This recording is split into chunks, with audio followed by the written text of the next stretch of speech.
মুক্তিযুদ্ধ না করেও যারা মুক্তিযুদ্ধ সনদ নিয়েছেন তাদের বিরুদ্ধে ব্যবস্থা নেওয়ার কথা জানিয়েছেন মুক্তিযুদ্ধ বিষয়ক এবং দুর্যোগ ব্যবস্থাপনা উপদেষ্টা ফারুকী আজম।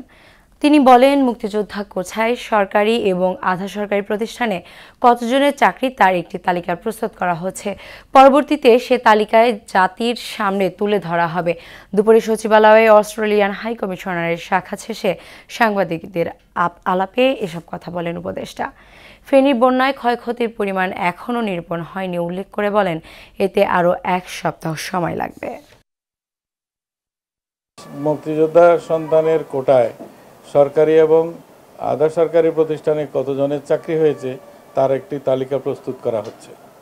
তালিকা প্রস্তুত হয়ে যাওয়ার পরে আশা করি আমরা আপনাদের সামনে হাজির হব, আপনাদেরকে পুরো বিষয়টি জানাবো। যদি কেউ মুক্তিযোদ্ধা না হয়ে মুক্তিযোদ্ধা সুবিধাদি গ্রহণ করে থাকে, এটা তো শাস্তিযোগ্য অপরাধ, এটা তো প্রতারণা করেছে জাতির সাথে। যেটা না, যারা সত্যিকারের মুক্তিযোদ্ধা তারা অপমানিত বোধ করছে এই বিষয়টা নিয়ে।